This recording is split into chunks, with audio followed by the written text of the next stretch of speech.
"Sir, please bury my brother. I'll spend my whole life paying you back." The whisper was so small it should have drowned in the rain, yet it froze Vincent Moretti to the bone more completely than any bullet ever had. He stood at the mouth of a narrow Brooklyn alley, black overcoat soaked through, looking down at a little girl who could not have been older than 8. In her arms was a boy barely more than a toddler, motionless as a forgotten doll. And for the first time in 3 years, Vincent forgot how to breathe. 30 minutes earlier, that same man had been a different creature entirely. The abandoned warehouse near Red Hook Pier had smelled of rust and damp concrete when the meeting began. Across a splintered table sat Don Salvatore Russo, a stubborn relic from the old days, flanked by 5 of his men. The dispute was simple on paper. 3 city blocks along the East River, 2 shipping contracts, and the silence of 1 corrupt dockmaster. In reality, it was about respect, and respect in New York had always been paid in blood. Vincent had offered terms twice. Russo had laughed both times. On the third refusal, the younger Russo, a hot-headed nephew named Paolo, reached beneath the table. He never finished the motion. Marco Bianchi's suppressed pistol coughed once from Vincent's left, and Paolo's head snapped backward before his fingers closed on the grip. Within 4 seconds, 3 of Russo's lieutenants were dead on the floor, and the old Don was on his knees, hands raised, eyes wet with a fear that had no voice. Vincent did not shout. Vincent never shouted. He simply leaned forward, straightened his cuff, and spoke in a tone colder than the November air bleeding through the warehouse walls. "The docks are mine by Monday. Your nephew shouldn't have been so hungry, Salvatore." He walked out without looking back. Outside, the rain had grown teeth. Fat drops drummed against the corrugated roofs of the shipping containers, and the yellow glow of a single surviving street lamp turned the wet pavement into melted amber. A black Cadillac SUV idled at the curb, engine purring, door already open. Marco moved to flank him, phone pressed to his ear, rattling off orders about cleanup crews and alibis. Vincent raised one gloved hand. Marco stopped mid-sentence. "Tell the men to take the car back without me." "Boss, I need air, Marco." Marco knew that voice. He had heard it only twice before, both times after funerals. He nodded once and stepped back, though his eyes followed his employer with the worry of a brother who could never say the word aloud. Vincent turned up his collar and walked. He did not choose the alley. The alley chose him. A gap between 2 brick buildings, barely wide enough for a delivery truck, stitched together by fire escapes and trails of fogging breath. The smell of rotting cardboard met him halfway in, mingled with diesel and wet newspaper. His polished Italian shoes splashed through puddles that reflected nothing but broken neon. Somewhere in that darkness, her voice came back to him. "Vincenzo, you're home late again. Elena. Always Elena." He closed his eyes for a single step, and the alley dissolved into a dining room lit by candles that had burned 3 years ago. Sophia, 6 years old, asleep at the table with pasta sauce on her cheek. Elena laughing as she lifted their daughter into her arms. Then glass, then gunfire, then silence, the kind of silence that never truly ends. He opened his eyes. The rain had not stopped, neither had the ache. Then Vincent heard it, a sound so faint he first mistook it for a wounded cat. A ragged, quiet breath, coming from the far end of the alley, where the street lamp could not reach. He stopped walking. And somewhere in the dark, a child was still breathing. The sound came again. Not a cat, something smaller, softer, more human, the kind of whimper a child makes when they have already cried themselves past exhaustion and only reflex is left. Vincent's right hand moved before his mind caught up. 20 years of instinct pulled the Beretta from the shoulder holster beneath his coat in a single fluid motion. The safety clicked off with a whisper. He pressed his back against the slick brick wall, scanning the shadows between dripping fire escapes. In his world, sounds like that were bait, traps. Russo could have sent a runner ahead. DeLuca's men could have been watching the warehouse for weeks. A weeping child in a Brooklyn alley at midnight was not a child, it was a lure dangled by men who hoped he would be foolish enough to reach for it. He moved forward anyway, silent as rainfall on moss. The sound was coming from behind a rusted green dumpster at the dead end of the alley, where someone had piled broken pallets into a lean-to against the wall. A strip of torn blue tarpaulin hung from it like a half-closed eyelid, flapping weakly in the wind. Vincent gripped the weapon tighter. 3 steps, 2. He swept the tarp aside with the barrel of his gun. Then his arm went slack at his side. Beneath the tarp, huddled in a nest of flattened cardboard, were 2 children, a little girl, skin translucent from cold, arms wrapped so tightly around a small boy that her knuckles had turned the color of ash. Her coat was too thin, 2 sizes too big, and split along the shoulder seam. Her knees were bare and blue. Her hair was plastered to her forehead in wet ropes. The boy she was holding did not move. Vincent's gaze dropped to the child's face, and the air left his chest as if someone had struck him across the ribs. Brown curls, a slight upturn at the end of the nose, lashes long enough to cast shadows on a hollowed cheek. Sophia. Not her. Never her. But the resemblance slipped through some door inside him he had nailed shut 3 years ago. And now the door hung wide open in the rain. The pistol went back into its holster. He barely registered his own hand doing it. The girl raised her head. Her eyes were impossibly blue, too large for a face that small, rimmed red from crying but dry now, emptied out. She saw the tall man in the black overcoat standing over her, dripping water onto the cardboard at her feet, and she did not flinch. She did not scream. She did not even seem to register that he might be dangerous, a child who had seen worse things than a stranger in the dark. She swallowed. Her lips were cracked. "Sir." The word came out so small it nearly drowned in the rain. "Please bury my brother. I don't have money now. But I swear, when I grow up, I'll work. I'll do anything. I'll pay you back for everything. Please, just don't leave him in the garbage." Something inside Vincent Moretti, something the 5 families had spent a decade convincing itself no longer existed, cracked clean in half. He lowered himself to one knee on the filthy wet concrete without hesitation, without a thought for the hand-stitched trousers he had paid $4,000 for the month before. His gloved fingers hovered over the boy's neck, afraid to touch, afraid to confirm what the child had already accepted. He pressed 2 fingers gently beneath the small jaw. At first, nothing. Then so faint he almost missed it a flutter. Thready, uneven, the stubborn refusal of a heart too young to know it was supposed to give up. Vincent's own breath stopped for a full second. He's alive. His voice came out in a cracked rasp he did not recognize as his own, the sound of a man who had forgotten, for 3 long years, how to speak to anything other than ghosts. The little girl stared at him. Her mouth opened, and nothing came out. Vincent slid his arms beneath the boy's body. He weighed nothing. That was the first thing Vincent registered, that a 4-year-old child should not feel this light, not even one this small. Bone beneath skin. Skin beneath a shirt that had been washed too many times and never warmed. The boy's head lolled against Vincent's shoulder, and a single strand of brown hair stuck wetly to Vincent's jaw. The girl scrambled to her feet before he had fully stood. Her legs buckled from cold, but she caught herself against the brick wall and lunged forward, small fingers closing around the hem of his overcoat with a grip that refused negotiation. She did not speak. She did not need to. Vincent felt the weight of both lives decide themselves in that single, silent tug of cloth. He turned and walked back down the alley faster than he had entered it. The girl scurried beside him, breath coming in white puffs, one hand knotted into his coat, the other outstretched toward her brother's dangling fingers as though she could not bear to let them drift out of reach. Marco was already halfway across the street when Vincent emerged onto the curb. The older man froze 3 steps out. For a moment, the consigliere of the Moretti family simply stared at the scene in front of him. His boss, the most feared don in New York, walking out of a Brooklyn alley with a dying child in his arms and another clinging to his coat like a life raft. Madonna mia. "Boss, have you lost your mind? Open the door. Marco." "Vincent, open the damn door." Marco yanked the rear door of the Cadillac wide. Vincent ducked inside, cradling the boy against his chest. The girl climbed in after him without being told, wedging herself into the seat and immediately reaching for her brother again. Vincent met Marco's eyes through the open door. "Mount Sinai. Now, if this child dies before we get there, the responsibility is yours." Marco had never, in 12 years of service, heard that sentence aimed at him. He did not argue. He slammed the door, barked an order at the driver in Italian, and the SUV peeled away from the curb so hard the tires screamed against the wet asphalt. The city smeared past the bulletproof windows in streaks of red and gold. The driver ran 3 lights. Marco, in the front passenger seat, called ahead to a doctor the family kept on retainer. In the back seat, Vincent did not move. The girl's fingers had migrated from his coat to her brother's small, limp hand. She held it with both of hers, as if she could keep the pulse going through sheer pressure. Her lips were moving silently. Vincent realized she was counting quiet numbers in English, the way a child counts when she is afraid to stop. "What's your name?"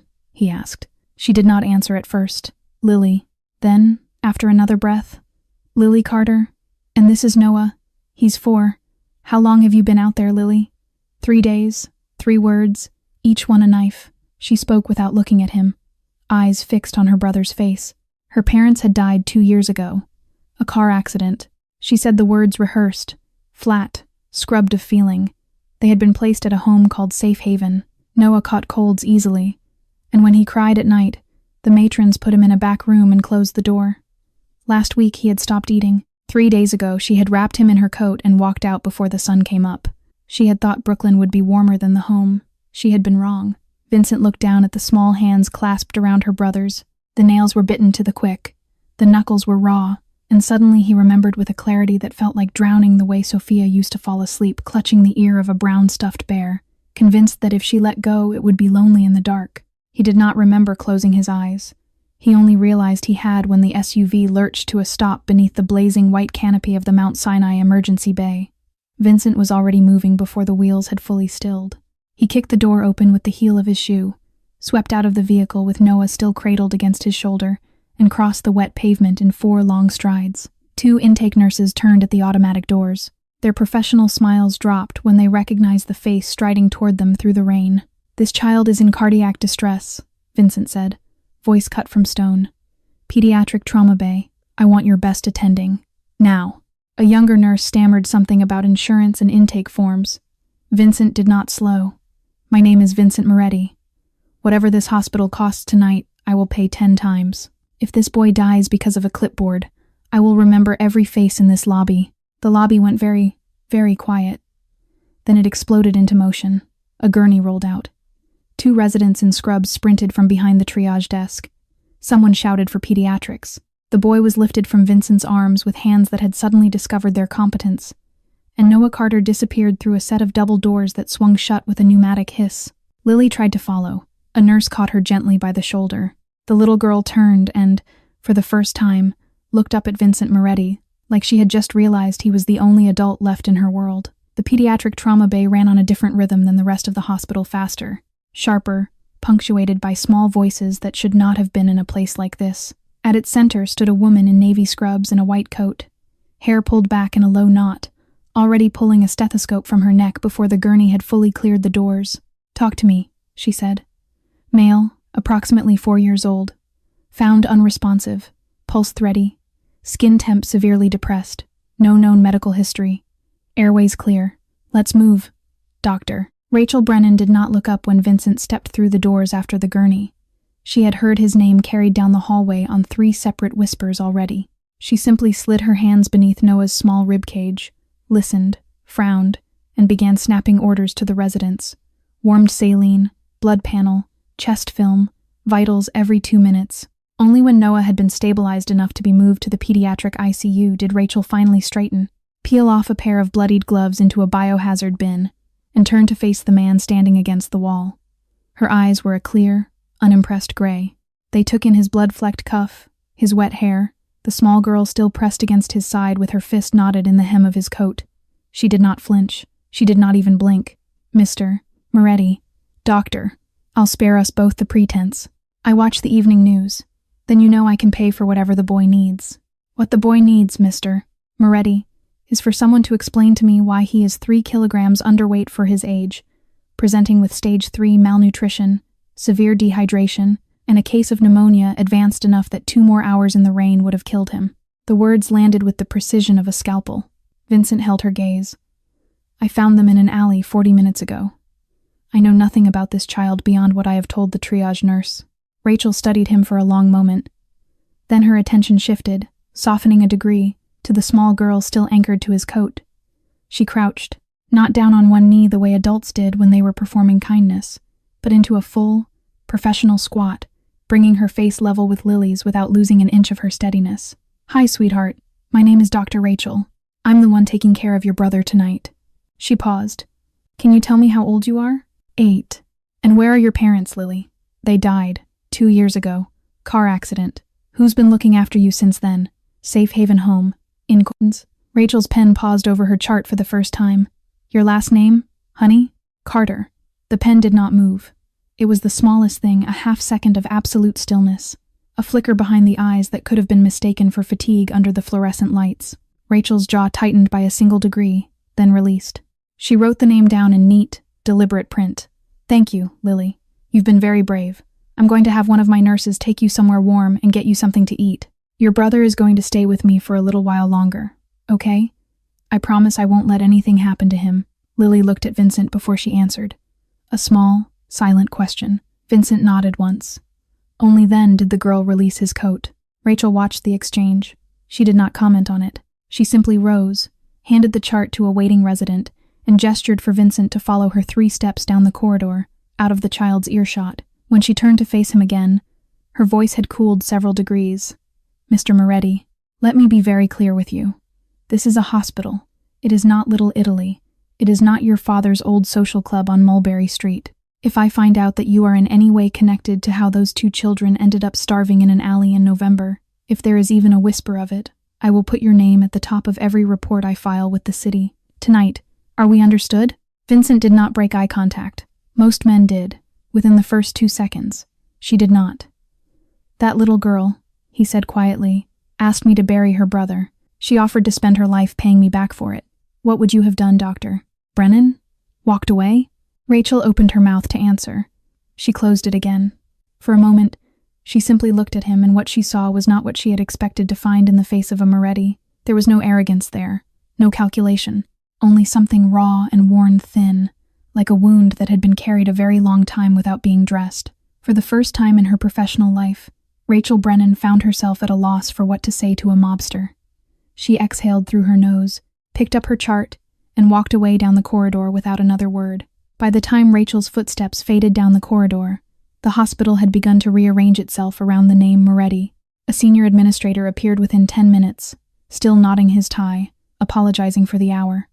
Vincent did not need to raise his voice. He simply requested the finest private room the pediatric ICU could offer, full-time nursing, and a waiver on every form that would have required a social worker's signature by morning.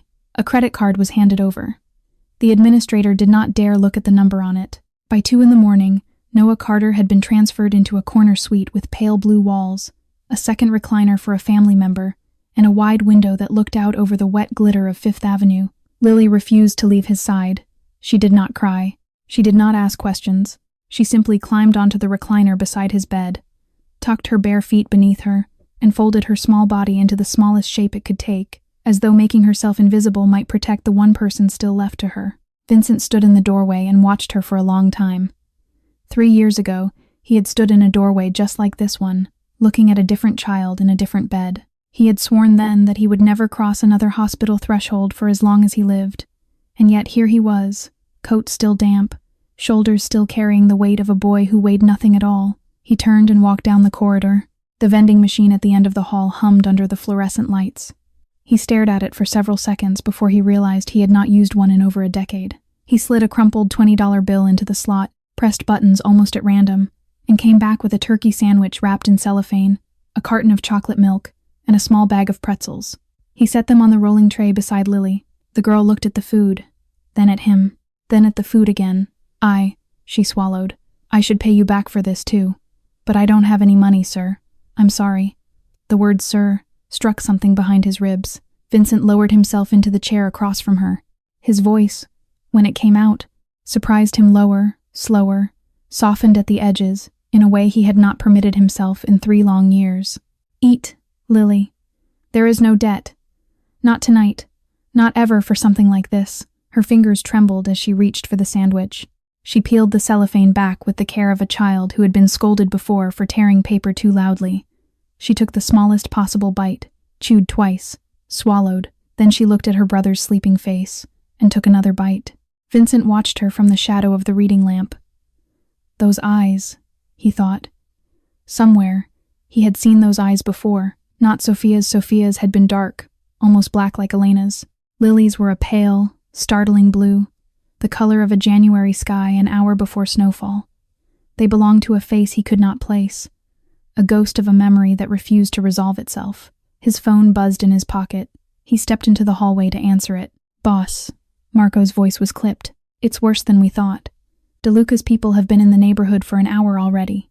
Someone tipped them off about the warehouse. Rousseau is missing. His family is screaming for blood. You need to be off the grid by morning, or we are going to be burying our own men by the weekend." Vincent did not answer right away.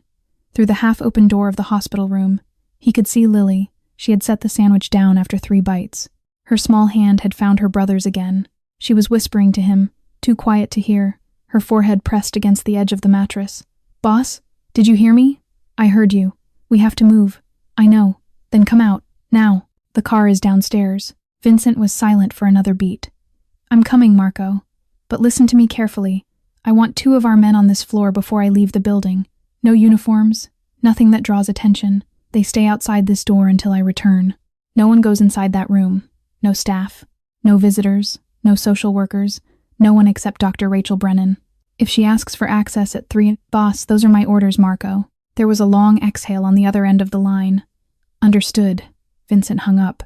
He stood in the hallway for a moment longer, one hand braced against the doorframe, looking at the sleeping boy and the small, silent sister keeping watch over him under the low blue light. Then he turned his collar up and walked toward the elevator, carrying with him the strangest sensation he had felt in 3 years, the sensation of leaving something behind that he fully intended to come back for.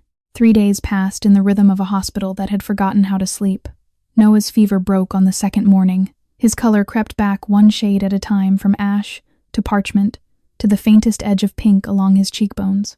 Rachel adjusted his fluids twice, ordered a second round of antibiotics, and informed her charge nurse that the Carter children were to be considered her personal cases until further notice. No one argued. On the evening of the 3rd day, Noah opened his eyes. He blinked up at the unfamiliar ceiling tiles, at the IV line taped to the inside of his elbow, at the sunlight laying gold stripes across the blue blanket. His lips moved before any sound came out. Then, in a voice that was hardly more than breath, "Sissy." Lily had been half asleep in the recliner. She came out of it as though someone had fired a starting pistol. Noah, I'm here. I'm right here." She climbed onto the edge of the bed without waiting for permission, careful of the tubes, careful of the small bandaged hand, and gathered her brother against her, the way she had gathered him in the alley 3 nights before. Only this time he was warm. And for the first time since Vincent Moretti had met her, Lily Carter broke. The sobs came in hard, shaking waves, the kind a child does not produce until she has been holding them in for years. She cried into Noah's hair with both arms locked around him, and the small boy, confused, still weak, reached up with one hand and patted the back of her neck as if he were the older one. Vincent stood on the far side of the glass door. He did not go in. He had arrived 2 minutes before Noah woke, the coat, the briefcase in his hand, the small gift bag he had not yet decided whether to carry through the threshold. All of it was forgotten as he watched the scene unfold on the other side of the window. A shadow fell in beside him. Rachel Brennan had come from the nurse's station with a chart tucked under her arm. She followed his gaze through the glass. She did not speak for a long moment. "You know the door's unlocked." "I know." "Then why are you out here, Mr. Moretti?" He did not answer at first. His eyes did not leave the bed. "Because," he said finally, "I do not belong in moments like that one, Doctor. Not anymore." Rachel's brow drew together by a fraction. She had read his file that morning unofficially, from a friend at the post who owed her a favor. She knew about the shooting at the Little Italy restaurant 3 years back. She knew about the woman named Elena Moretti, aged 33. She knew about the child named Sophia, aged 6. Suddenly, the man standing beside her, still in his wet overcoat from a walk across the parking lot, seemed much smaller than the newspaper had ever made him look. She turned toward the door without saying anything else, pushed it open, and walked inside. Only then, once another adult was present in the room, did Vincent allow himself to lift the small gift bag from his side. He set it gently on the rolling tray just inside the doorway. Then he stepped back into the hallway before Lily could notice him. Inside the bag was a brown teddy bear, worn soft at the paws, the kind a child might carry for years before it finally fell apart. The days that followed reshaped themselves around his visits. He came every evening, never during the day, always after 6. He never stayed longer than an hour, and never entered the room if a nurse was already inside. He brought small things, a coloring book one night, a pack of crayons the next, a picture book about a bear and a boy who travels to the moon. Noah, once he had strength enough to sit up against his pillows, began to watch for him. On the 6th evening, Vincent sat down on the edge of the recliner and held out a small plastic dinosaur he had found in a gift shop on Madison Avenue.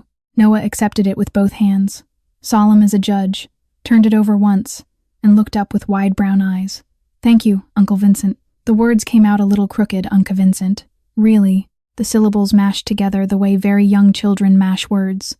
But the meaning was unmistakable. Vincent went perfectly still. He stayed that way for what felt to Lily like a very long time. His hand hovered halfway to the boy's shoulder, neither advancing nor retreating.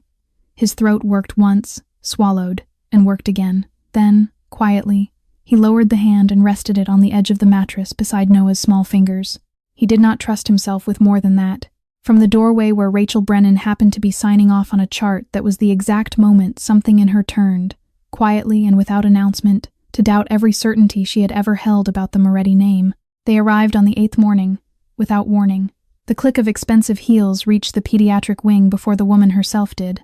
3 figures stepped out of the elevator, a slim woman in her late 40s, wearing a charcoal pantsuit and a string of cream pearls, flanked by a younger assistant with a tablet, and, half a step behind them, a man in a pinstriped suit carrying a leather portfolio, the attorney.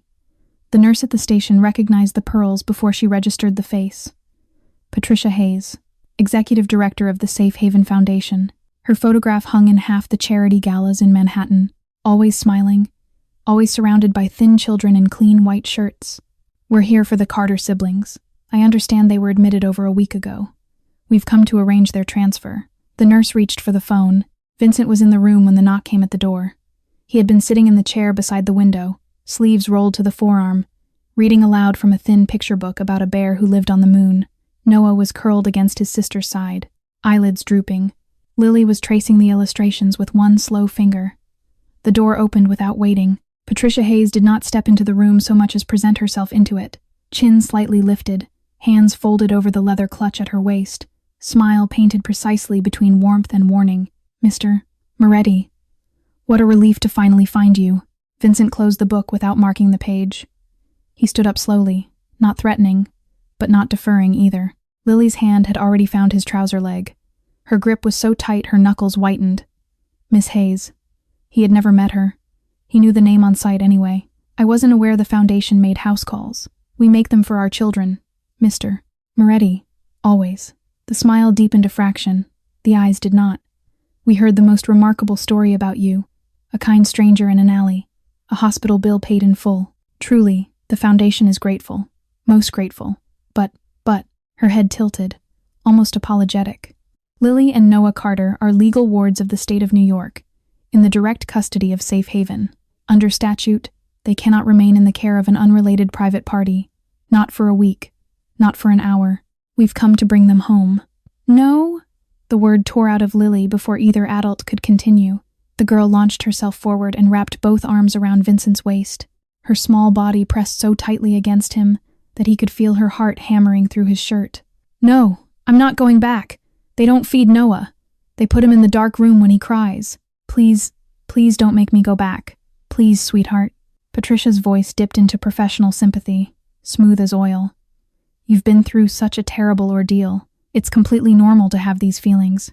We're going to get you both the very best counseling when you come home. Lily pressed her face into Vincent's shirt and refused to look at her. Patricia's gaze rose slowly from the top of the child's head to the man above her. The softness of her mouth stayed. The softness of her eyes did not. Mr. Moretti, let us be candid with one another, since the children have had enough drama for 1 week. You are a man with a very public reputation. 2 federal indictments in the last decade, both dismissed.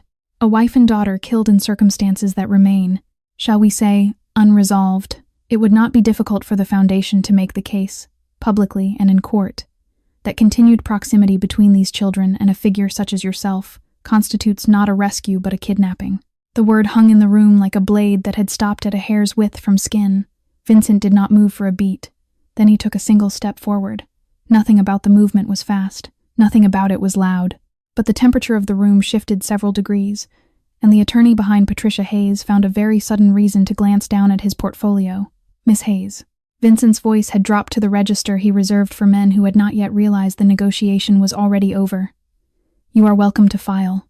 File tomorrow. File tonight. By this time next week, I will have Bernard Ellis sitting first chair in family court, and you and I both know what Bernard Ellis does to charitable foundations whose books do not balance. Do you want to have that conversation on the record, in open session, Miss Hayes? Because I am more than happy to. Patricia's smile did not move, but a single small muscle jumped at the corner of her jaw. The door opened behind her. Rachel Brennan stepped through it with a clipboard already extended in one hand. She did not greet the Foundation director. She did not look at the attorney. She simply walked past them to the foot of the bed and began reading from the chart as though the adults in the doorway were an inconvenient draft. Patient is presenting as day 9 post-admission with diagnosed bilateral pneumonia, stage 3 malnutrition, and moderate dehydration. Discharge criteria have not been met. Any movement of this child from this facility, by any party, against medical advice, will be formally logged with the hospital's legal office and with Child Protective Services as a potential endangerment event. The attending physician will not sign off. She turned the clipboard around so the signature line faced Patricia Hayes. If you'd like to override my medical judgment, Miss Hayes, I'll need your name, your credentials, and the date and time right here, please. A long silence. Patricia Hayes did not take the clipboard. Her smile, when it returned, was narrower than before, the smile of a woman recalculating. Of course, doctor. The children's health comes first. Always. She turned her attention, very deliberately, back to Vincent. We'll revisit this conversation once young Noah is cleared for travel. I do so look forward to it, Mr. Moretti. As do I. She stepped back into the corridor. The assistant followed. The attorney lingered half a second longer than he should have, then bowed his head and hurried after them. The door clicked shut. Only then did Lily exhale a long, shuddering breath against Vincent's side. Rachel set the clipboard down on the tray table and looked, for a long, quiet moment, at the man standing with a trembling child still clinging to him. You just made a very dangerous enemy, Mr. Moretti. Doctor, Vincent said quietly. I have been making those my entire life. What is one more? That same evening, at a private office above a shuttered bakery on Mulberry Street, Vincent Moretti set 2 words on the desk in front of Marco Bianchi. Safe haven? Marco looked up from his espresso cup. What about it? Everything. I want every donor, every bank account, every ledger, every shell company she has ever signed her name to. I want to know who sits on her board, who launders her tax filings, and whose checks clear the fastest. I want it in 48 hours. Vincent. I said 48 hours, Marco. Marco set the espresso down. He had seen that face before once, the week before the old Don had died, and once the morning after Elena was buried. He did not argue a third time. The information came back in 31 hours. It arrived in a manila folder, thick as a catechism, carried up the stairs by a forensic accountant named Benny, who had been on retainer to the family for 15 years. Benny did not sit down. He placed the folder on the desk, stepped back, and waited with his hands laced in front of him, the way a man does when he has discovered something he wishes he had not. Vincent opened the file. He read the first page, then the second, then the third. By the 9th page his jaw had locked. The Safe Haven Foundation, registered as a non-profit in the state of New York, reported $12 million in annual charitable receipts. Of that, according to filings with the state attorney general, roughly $8 million was allocated to child welfare operations. The remaining $4 million was distributed across consulting fees, property acquisitions, and a cluster of vendor contracts with names like Liberty Logistics LLC and Northbridge Hospitality Group. Benny had traced every vendor, every single one of them without exception terminated, within 3 layers, at a shell held by Victor DeLuca. Vincent turned another page. The operational expenditures for the actual care of the children were staggering in the other direction. Per-child food allowances came in at less than $2 a day. The medical line had been frozen for 3 fiscal quarters.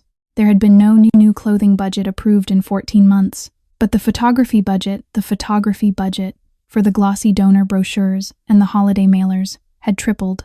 Children had been starved so that their faces would look more convincing in the appeal letters. Vincent closed the folder with a slowness that was worse than any slammed door. Marco was already watching him.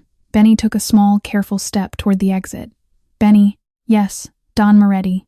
Leave the folder. Tell no one you brought it. Do not come to this office for 3 weeks. Go home, kiss your wife, take your boys to a baseball game. Yes, Don Moretti. The door shut behind the accountant. For a full minute afterward, the only sound in the room was the creak of the old oak desk, as Vincent flattened both palms against its surface. Then, very quietly, he used children. Marco, DeLuca starved children to wash his money cleaner. I am going to tear him apart with my own hands. Marco did not answer immediately.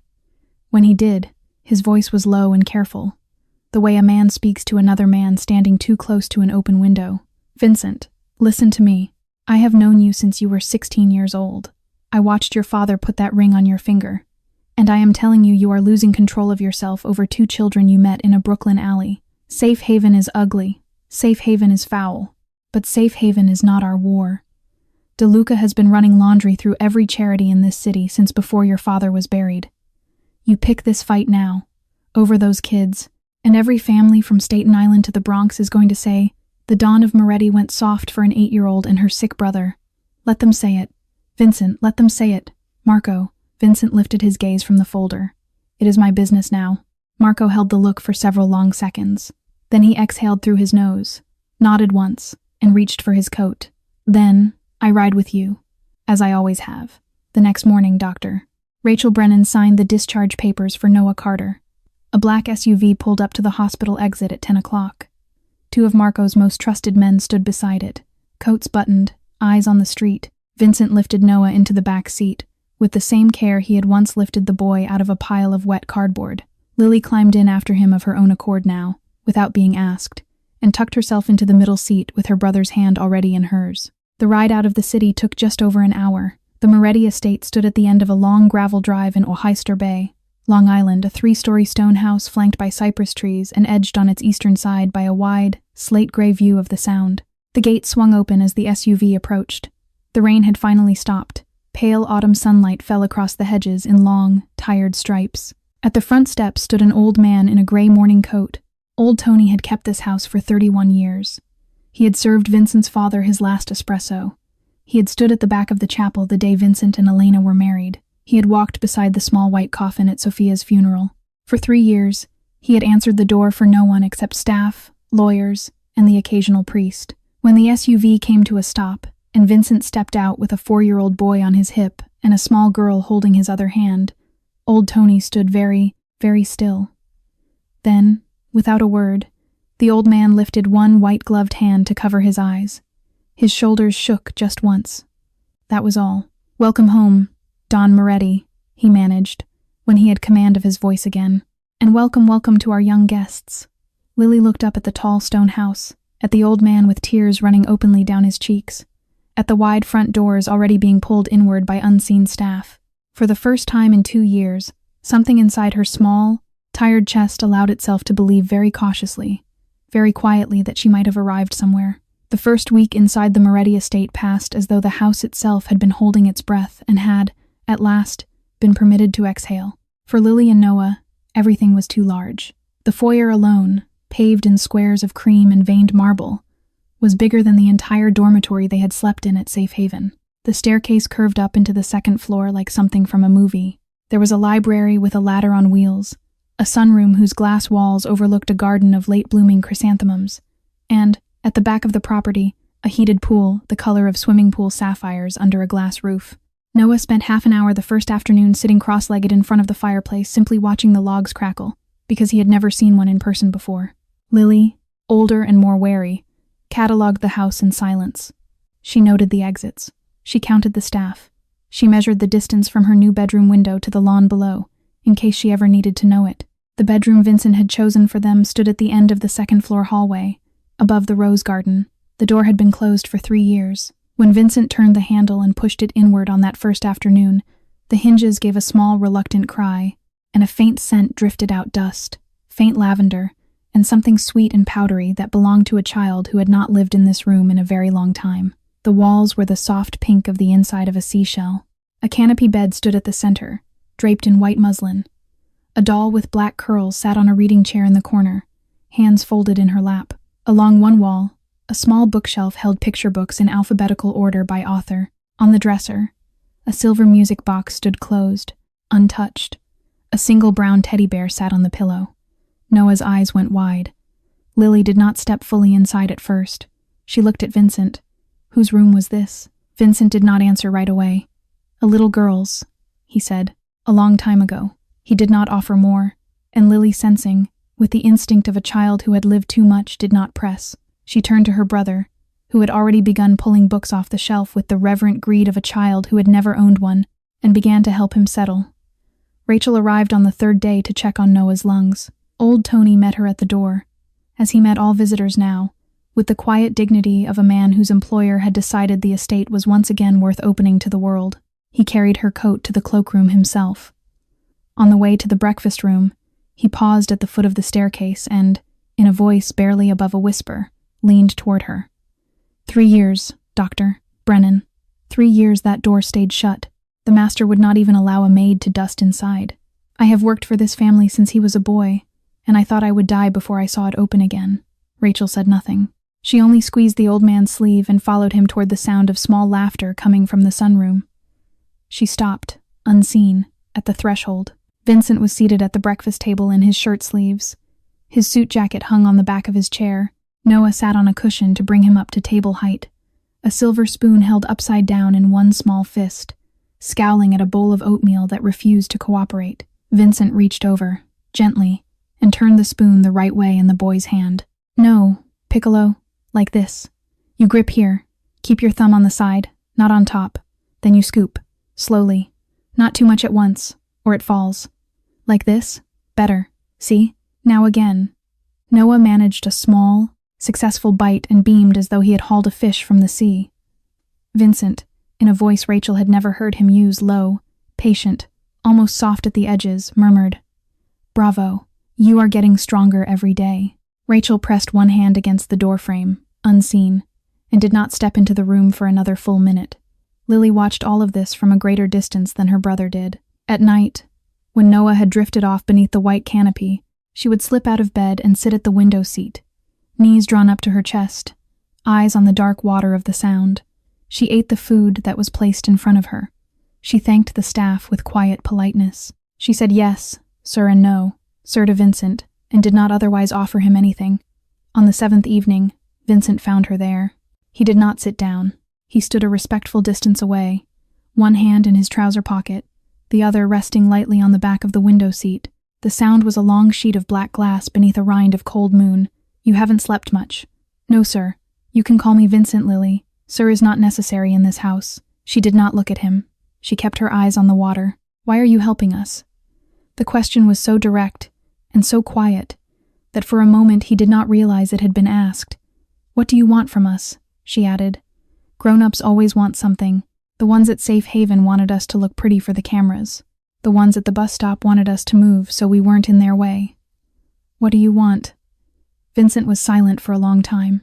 When he finally answered, he did not lie. He had perhaps used up all of his lies, on other men, in other rooms. "I don't know, Lily." She turned her head, finally, to look at him. "I don't know," he said again, quieter. "Perhaps because you remind me of someone. Someone I lost. Who?" He drew a breath. It came in uneven. "My daughter. Her name was Sophia." He had not said her name aloud to another human being in 3 years. The word hung in the air above the window seat, fragile as a pane of thin glass. Lily did not speak. She simply studied him for a long, solemn moment, the way a child studies an adult she has decided, against all better judgment, to consider trusting. Then she nodded once, very small, and turned her face back toward the moon on the dark water. The office above the bakery on Mulberry Street had not changed in 40 years. The wallpaper was the same burgundy damask Vincent's father had chosen in 1982. The desk was walnut, scarred by 3 generations of cufflinks and cigar trays. The shutters were always half closed. The espresso machine in the corner had once belonged to Don Salvatore Moretti the Elder, and no one had ever dared replace it. Marco stood beside the window, hands folded behind his back, watching his boss walk in. Vincent did not take the chair. He set his coat across the back of it, crossed to the sideboard, and poured himself 2 fingers of grappa from the crystal decanter. He drank it in a single swallow. Only then did he turn to face the older man. "Say it, Marco. Boss, you've been holding on to it for a week. Say it." Marco exhaled. He did not move from the window. He did not raise his voice. He spoke in the low, steady cadence of a man who had rehearsed this conversation during 3 sleepless nights. "Do you understand what you are doing, Vincent? Not what you think you are doing, what you are actually doing, in the eyes of every man in this city who matters. Enlighten me. The other dons are laughing at you." Vincent set the empty glass down on the sideboard with a soft, deliberate click. "Russo's people are telling a story all over Bensonhurst about how you walked out of a warehouse after a kill and spent the night buying vending machine sandwiches for a little girl. DeLuca's crew has been feeding it to the papers through their pet columnist at the Daily News. Even the old guard at the Falcone table are saying it out loud now. They say Don Moretti has gone soft. They say the man who used to put bullets between the eyes of traitors is tucking orphans into bed on Long Island. I am not soft. I know you're not. I am doing what is right, Marco. The word hung in the room, and Marco, for the first time in 10 years of service, laughed. It was a short, bitter sound, more wound than amusement, right? He pushed off the window frame and took 2 steps toward the desk. His voice stayed low, but its edge sharpened. You are the dawn of the Moretti family, Vincent. You do not have the luxury of right. You have power. You have responsibility. 200 families eat because your name is on their table. 300 men wake up with a roof over their heads because you make sure the docks run and the contracts close. You do not get to be a good man. You get to be the man who keeps the rest of us alive. Vincent did not answer at first. When he did, his voice had dropped so quiet that Marco had to lean forward to catch it. I held Elena in my arms, Marco. While she bled out on the tile of our kitchen floor, I held her. Sophia was already gone by then. I had to look at my daughter's face and understand, in that exact second, that she was never going to tell me about her school day again. 3 years, Marco. 3 years I have walked around this city with that picture in my head every morning I open my eyes. He looked up. I will not stand in another doorway and watch 2 more children die because I chose right for the family over right. I will not. Not this time. Marco looked at him for a long, long moment. Something moved across the consigliere's face that Vincent did not fully catch, a softening, quickly masked, and then something else beneath it that was not softness at all but a quieter kind of fear. Vincent. Marco's voice came out different now. Not sharp, closer to a brother's. I served your father for 20 years. I have served you for 10. I say this not as your consigliere but as a man who loves you. Those children are not a gift, they are a weakness. And every enemy you have made in this life, and you have made a great many. My friend is watching you right now, counting the days until they can reach for you through them. Then let them try.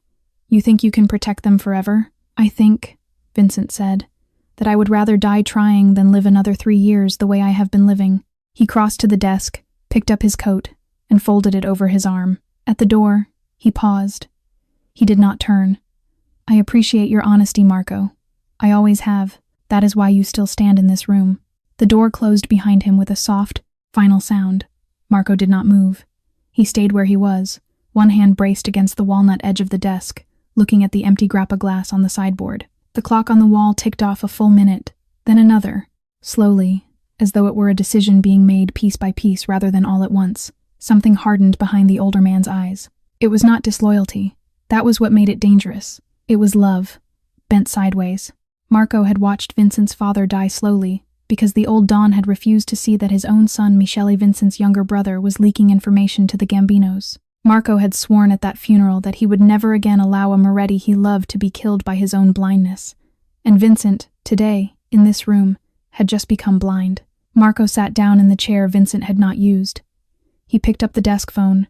He did not dial yet. He only held it in his hand, turning it over, weighing it the way a man weighs a stone before he throws it. In his mind, a plan had already begun to arrange itself, careful, controlled, bounded on every side by lines he swore to himself he would not cross. A scare, he thought.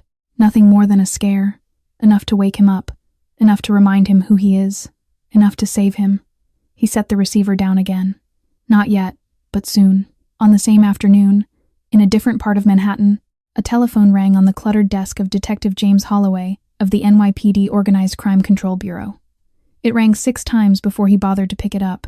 Holloway was 45 years old and looked, on any given Tuesday, a decade older than that. He had a face like a man who had slept on a precinct couch more often than in his own bed, a gray mustache that had given up halfway through its career, and eyes the color of cold coffee. He lifted the receiver without looking up from his case file. Holloway, OCCB. Silence on the other end. Then, a voice, female, older, rough around the edges with nerves, a voice trying very hard not to sound like itself. Is this the detective who handles the Moretti family? Holloway closed the case file. He pulled a yellow legal pad toward him and uncapped a pen in the same motion. That's me. Who am I talking to? That doesn't matter. I used to work at Mount Sinai. Pediatric intake. Used to? I left last week. I didn't want to leave. I was asked to leave. That doesn't matter either. Listen to me. 10 days ago, Vincent Moretti walked into the emergency room with 2 children. A little girl, about 8. A little boy, almost dead. The intake record has them listed as Lily and Noah Carter. The pen in Holloway's hand stopped moving. Carter? Carter. I thought you should know. I looked you up. You handled the accident 2 years ago. didn't you? On East 7th Street. The parents. David Carter and Sarah Carter. Ma'am, I have to go. Ma'am, wait. He has them at his house now. On Long Island. I don't know if that's safe. I don't know if that matters to you. But it mattered to me enough to make this call. The line clicked off. Holloway sat very still. He set the pen down. He pulled open the bottom drawer of his desk and began to dig through a stack of case files he had not looked at in almost 22 months. A red rubber band, a pale blue folder, a crooked label in his own handwriting, Carter, D, and S. Vehicular homicide, hit and run, closed, pending further evidence. He pulled it out. He opened it. The photograph on top had faded slightly at the edges. A silver Honda sedan, crumpled against a lamppost on East 7th Street. One tire still turning, broken glass on the curb. A stuffed rabbit pink, one ear missing, laying on the passenger side floor mat. Holloway flipped past the scene photos to the investigator's summary. November 14th, 2023. Approximately 2200 hours. Victim vehicle struck at moderate speed at the intersection of East 7th and Avenue B by a large black SUV which failed to remain at the scene. No surviving adult occupants. 2 minor children, female, age 6, male, age 2, transported to Beth Israel and subsequently released to state custody. Security cameras on the corner recorded only a partial plate. Plate returned as cloned. No witnesses came forward. Case suspended pending new information. 2 years. No new information. Holloway turned the page. The second page was the one that had kept him up nights for half a year after the original report was filed. It was his own handwriting, scrawled in the margin next to the timestamp of the crash. Check cross-reference. 9:40 p.m. Same evening. Shots fired call at La Bettala Restaurant, Mulberry Street. Known Moretti establishment. Officers on scene reported a table of 4 exited via rear service alley approximately 11 minutes before the crash at East 7th. No arrests. No statements filed. He had circled the note twice, in red ink. At the time, he had written 4 words underneath. No coincidences this clean. Holloway had submitted a quiet request to traffic for the toll records of every black SUV registered to a Moretti-linked corporation for the week of the accident. The request had been denied at the captain's level, citing insufficient cause. The case had gone cold 2 weeks later. He had let it go. He had a daughter in college. He had 2 more cold cases piling up on his desk. He had let it go. He had not forgiven himself for letting it go. Holloway leaned back in his chair. The fluorescent light overhead buzzed once and steadied. Outside the precinct window, the early November dusk was already turning the buildings across the street a bruised purple. He closed his eyes for a moment. Vincent Moretti, a little girl named Lily Carter, her little brother, alive by the skin of his teeth, in a mansion on Long Island. He thought about what kind of man walks out of a meeting with 3 bodies on the floor and, 30 minutes later, carries a dying child to an emergency room. He thought about what kind of man, 2 years earlier, might have walked out of a restaurant in Little Italy under gunfire, climbed into a black SUV with his driver, and taken the wrong turn down East 7th in a hurry. He thought about coincidences. He opened his eyes, picked up his desk phone, and dialed an extension he had not dialed in nearly 2 years. Traffic. Sergeant Wu speaking. Wu, it's Holloway, OCCB. I need you to pull something for me. Quietly. Black SUV. Moretti-linked plates. Night of November 14th, 2023. Any camera between Little Italy and the East River. I know the case was closed. I'm reopening it. A pause on the other end. You sure, Jim? I'm sure, Wu. Something surfaced. He hung up. Then, very slowly, Detective Holloway pulled a fresh sheet off the yellow legal pad, wrote a single name across the top of it in block capitals Moretti V, and underlined it twice. 3 days after Detective Holloway reopened a 2-year-old file, Dr. Rachel Brennan drove her blue sedan up the long gravel drive of the Moretti estate on Long Island for Noah's second at-home checkup.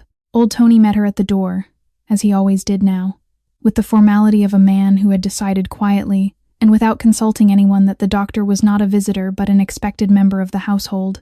He's in the sunroom with Miss Lily, Dr. Brennan. The master is at the office in the city. Thank you, Tony. I'll bring tea. The sunroom was flooded with pale November light. Noah was on a rug beside the low coffee table, building a lopsided tower out of wooden blocks. Lily sat cross-legged beside him, reading aloud from one of the picture books they had brought back from the hospital gift shop. She had improved in the 3 weeks since the alley. Her cheeks had filled out, her collarbones no longer pushed against the fabric of her sweater, Rachel set her medical bag down on the armchair. "Noah, my friend. Ready for your checkup? Only if I get a sticker. You always get a sticker." Rachel went through the examination with the calm, efficient motions of a pediatrician who had done this 10,000 times. Lungs, clear. Heart, steady. Pulse, strong. Weight, up by almost a kilogram since discharge. She was almost done when Lily shifted on the rug to reach for another book, and a small, worn leather object slipped out of the pocket of the cardigan the girl had draped across her knee. It was a woman's wallet, pale rose leather. The stitching had split along one edge and been hand-sewn back together in uneven black thread. The wallet fell open when it hit the floor. Rachel, crouched at Noah's eye level with her stethoscope still warm in her hand, glanced over automatically as she had glanced over 1,000 pieces of fallen debris in 1,000 exam rooms. She froze. A photograph had slid halfway out of the wallet's clear inner pocket. It was about the size of a playing card. Its edges were soft and worn from being held many times, by small hands. In the dark, 4 people in the photograph. A tall man in a blue sweater, his arm around a pretty brown-haired woman. A little blonde girl, perhaps 6 years old, seated on his knee. A small, dark-haired baby boy in the woman's arms, wrapped in a yellow blanket. Rachel's gaze snagged on the woman's face and would not move.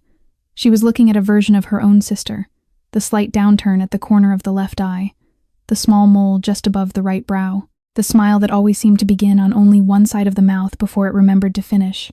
Sarah. It was Sarah. Rachel's hand went cold around the stethoscope. Her training, 12 years of it, held her face perfectly neutral for Lily's sake. But beneath her knees, the floor seemed suddenly unsteady, as though the whole sunroom had tilted a degree to one side. "Lily." Her voice was very careful. "May I pick that up for you, sweetheart?" "Oh." Lily leaned over to retrieve the wallet herself. "Sorry, that's my mom's. I keep it for her. That's our family." Before she swallowed, the practiced small swallow Rachel had seen a dozen times already before the accident. "May I look at the picture? Just for a moment?" Lily hesitated. Then, slowly, handed her the whole wallet. Rachel accepted it with the care of a woman handling something radioactive. She looked for longer than she needed to. The man in the blue sweater she did not know. The small girl was unmistakably Lily, 4 or 5 years younger, a gap where her front tooth should have been. The baby was Noah, impossibly tiny, wrapped in the crocheted yellow blanket Rachel herself had seen on a single long-ago Thanksgiving in Boston, because the woman holding him was Sarah Calloway. Sarah Calloway, who had married a man named David Carter in a small ceremony in the Catskills sometime around 2015. Sarah Calloway, the daughter of Rachel's father's first marriage. Sarah Calloway, who was Rachel Brennan's older half-sister, her sister. The world quietly rearranged itself inside Rachel's chest, and she had to count her breathing in through 4 and out through 6, the way she had once taught a trauma patient to do. She had grown up in Boston, with her mother and her stepfather. Her biological father had left her mother when Rachel was 2 and relocated to New York, where it emerged he had lived another life before them, entirely a first wife, and a daughter named Sarah, half a generation older than Rachel would ever be. They had met only twice, once at a cousin's wedding in Rhinebeck when Rachel was 9 and Sarah was 21. Once in a diner on the Upper West Side a decade later, during Rachel's first year of medical school. Sarah had been kind, Rachel had been awkward. They had traded email addresses and let the correspondence fall away, the way half-siblings separated by 500 miles and 2 decades of silence often do. 2 years ago, Rachel had been in Geneva, midway through a pediatric fellowship. A text message from an uncle she barely spoke to. "Your sister Sarah and her husband were killed in a car accident. Thought you should know." She had cried once, quietly, in the bathroom of her rented apartment. She had sent flowers through an online service. She had gone back to work the next morning. No one had told her, no one. Not the uncle, not the family lawyer, not the newspaper obituary she had read online that there had been 2 children in the car that night. That 2 children had lived. Rachel closed the wallet carefully and handed it back. "It's a beautiful photograph, Lily. Thank you for letting me see it." "You're welcome." The girl tucked it back into her cardigan pocket with the reverence of a reliquary. Rachel finished the examination. She pressed a sticker to Noah's shirt and allowed him to bury his face in her shoulder for a proud hug. She accepted the tea old Tony brought. She smiled, and said the right things, and wrote the discharge note in her own neat handwriting. She drove to the end of the Moretti gravel drive. Only when the iron gates had closed behind her in the rearview mirror did she pull over onto the gravel shoulder, shut off the engine, and lean her forehead against the steering wheel. Her hands were trembling. She pressed them flat against the wheel until they stopped. Lily is my niece. Noah is my nephew. They have been alone in this world for 2 years, and no one told me. She did not reach for her phone. She did not call her uncle. She did not call the family lawyer. She certainly did not call the girl's new guardian, the man with bloodied cuffs who had carried her nephew out of a Brooklyn alley in the middle of the night. Not yet. She needed time. She needed proof. She needed to think. Because there were 2 pieces of this story now, Vincent Moretti's and her own, and Rachel Brennan did not yet know which one of them it would ultimately cost the children most. She started the car and drove back toward the city. Slowly, through the cold blue dusk, Christmas arrived on the Sound in a slow, quiet dusting of white. For 3 years, no ornament had been hung inside the Moretti estate. The great boxes of red velvet bows, the hand-blown glass angels from Murano, the silver bells Elena had chosen on their honeymoon, they had all gone down into the cedar room beneath the house, the January after the funerals, and no one had been permitted to carry them up again. This year, on the 20th of December, Vincent stood at the foot of the cellar stairs with old Tony beside him and said, very simply, "Bring them up, Tony." All of them. The old man did not trust his voice. He only nodded, turned on the light switch, and carried the first box up with both arms. A tree was chosen that afternoon, a Douglas fir so tall it nearly touched the cornice of the great room ceiling. 2 of the estate groundsmen wrestled it into its brass stand beside the bay window. Noah stood in the doorway in his stocking feet, wide-eyed, both hands pressed over his mouth as though the thing were a living animal that might startle. Is it real? Every needle of it, Piccolo. Can I touch it? Gently. It has been through a long winter already. Noah crept forward and patted the lowest branch with the reverent palm of a boy introducing himself to a very large dog. Lily watched from the stairs, one hand on the banister. She had turned quiet in the days since Rachel's last visit, not colder, simply more watchful, as though she had begun to notice the world around her arranging itself into patterns she had not yet decoded. Vincent did not press her. He had learned, over 12 weeks now, that Lily Carter handed out her trust the way a miser hands out gold, 1 coin at a time, weighed twice. Christmas Eve came on a Sunday. Snow had been falling steadily since dawn, thickening in the hedges along the drive, turning the black windows of the estate into squares of dancing white. Inside, the tree burned with 200 soft yellow lights. The smell of pine and roasting chestnuts and old Tony's slow-simmered brissetto drifted from room to room in long, warm ribbons. Rachel arrived at 5, bearing a wrapped box and a bottle of Prosecco. She had debated, for most of the previous night, whether to come at all. In the end, she had decided, against her better instincts, that if she was going to make her decision about the children soon, she ought to spend 1 more evening learning what they looked like when they were happy. Vincent met her in the foyer. He took her coat himself. "Thank you for coming, Doctor. Thank you for asking me, Mr. Moretti." "Vincent." She paused for half a beat. "Rachel." Dinner was long and unhurried. Noah sat on his cushion and managed to eat almost all of his small plate of ravioli without assistance, which he announced to the table as a personal triumph. Lily laughed, a real laugh, the first Rachel had ever heard from her, clear and bright and entirely her mother's. Rachel kept her face steady and her wineglass in her hand. After dinner, they gathered around the tree. Vincent produced a row of small wrapped parcels from the sideboard. A toy train for Noah, whose delight at the first glimpse of the engine nearly toppled him off the rug. A new winter coat for Lily, deep navy wool with a soft fur-trimmed hood. Then, from his jacket pocket, Vincent drew a smaller flat box wrapped in silver paper. "This one is also for you, Lily, if you want it." She unwrapped it slowly. She unwrapped all her presents slowly, as though she had not yet fully accepted that they were allowed to belong to her. Inside the box, nested in dark blue velvet, lay a small silver pendant shaped like a 5-pointed star, hanging from a thin chain. Simple, delicate, not extravagant, not a thing a little girl would be afraid to wear. Lily went very still.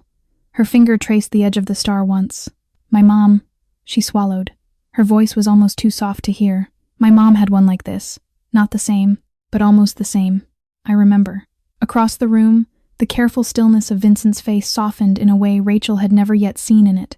Whatever he had been about to say, he did not say.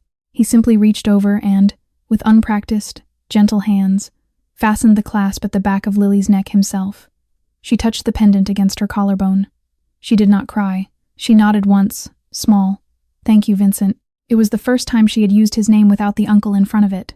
Rachel, seated by the fire, lowered her gaze to her Prosecco, and discovered that she could no longer see the glass very clearly. Noah, by 9 o'clock, had fallen into the half-asleep state small children enter when they have eaten too much and been too happy. He was curled against Vincent's shoulder on the sofa, thumb loosely in his mouth, breath already slowing. Vincent was reading aloud from the picture book about the bear and the moon, the same one he had read to him in the hospital in a voice that had discovered, somewhere in the last 2 months, how to be soft. Noah's eyes slipped closed entirely. His small fist tightened, once, in Vincent's shirt, and in a sleepy, matter-of-fact murmur that belonged to the half-dreaming, the little boy said, "Good night, Daddy." The room stopped breathing. Vincent's voice cut off mid-sentence.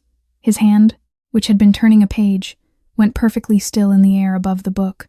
For a long moment he did not look down at the child against his shoulder, because if he did, he would not be able to put him back down. Lily, seated on the rug with a new toy in her lap, lifted her head. She met Vincent's gaze across the room. Her own eyes were bright and wet, but her voice, when it came, was careful and grown-up beyond her years. "He doesn't know other words, Vincent. He's only 4. Please don't be angry with him." Vincent had to close his eyes before he could answer. "I am not angry, Lily." He drew a breath that shook at the edges. Thank you." He did not say it to her. He said it to the small boy asleep against his chest, and to the woman in the firelit corner whose hand had tightened, silently, around the stem of her glass. Rachel looked away. Then, because the moment had become too private for any witness, she turned her face toward the bay window. Beyond it, the snow fell in slow white curtains across the estate. The cedars bent under their new weight. The gravel drive had gone a pale, unbroken color under the outdoor lamps. At the very edge of the light just past the iron gates, half tucked into the shadow of the hedge along the road, a black sedan sat with its headlights dark. The driver's silhouette was perfectly still. Rachel did not see it. Vincent did not see it. Lily did not see it. Inside the great room, the boy breathed softly in his sleep against the dawn's shoulder, and the silver star lay warm against an 8-year-old's collarbone, and for one suspended hour the house was as full of light as it had ever been. Beyond the gates, in the dark, the driver of the black sedan picked up his phone, dialed a number he had been given in a Bronx bar, and said only 4 words, "All 3 are home." The Bronx bar was the kind of place that had no name on the door. It sat beneath an elevated subway line on a stretch of Jerome Avenue the city had mostly given up on, between a check-cashing window and a shuttered auto glass shop. Inside, the floor was sticky. The television above the bar played an old soccer match no one was watching. A single dim light burned over the back booth, where men who did not wish to be seen met men who did not wish to be recognized. Marco Bianchi walked in at 11:40 at night, 6 days after Christmas. He wore no tie, no cufflinks, no overcoat with a family crest stitched into the lining. He had left the car 3 blocks away and walked the rest, keeping to the opposite side of the street. He had not told his driver where he was going. He had not told anyone where he was going. Tommaso DeLuca was already in the booth. He was 31, slim, and too well dressed for the establishment. A dark cashmere turtleneck under a leather jacket, a signet ring on his smallest finger, a bottle of Peroni untouched on the table in front of him. The son of Victor DeLuca, the heir apparent, the only man in the city other than Vincent Moretti who could conceivably give an order that mattered without asking anyone's permission. He did not stand up when Marco approached. He only smiled. "Marco, I have been very curious about this meeting all afternoon. Don't call me by name in this room. As you like." Marco slid into the booth across from him. He did not remove his coat. He did not order a drink. He folded his hands on the table the way a man folds them before he tells a priest something he does not wish to say aloud. "I am here because of Vincent. I assumed as much. He is losing himself." Tommaso's smile widened by a fraction. "Is he now?" "You know he is. The whole city has been saying so for 3 months. He walked out of a meeting with your Uncle Russo and came back carrying a child. He has 2 orphans living in his dead wife's house. He has begun asking questions about Safe Haven that your father does not want asked. He is going to pick a war he cannot finish, over people who were not his to begin with. If someone does not wake him up, he is going to die of this. And he will take 200 Moretti families with him when he goes. That sounds like a Moretti problem." "It is. Which is why I am fixing it. Which is why I am here." Tommaso leaned back against the vinyl of the booth and studied him for a long moment. "You want me to do what, exactly? Threaten the children? I want a scare. Nothing more. Define scare, Marco. You take the girl. Only the girl, leave the little one out of it entirely.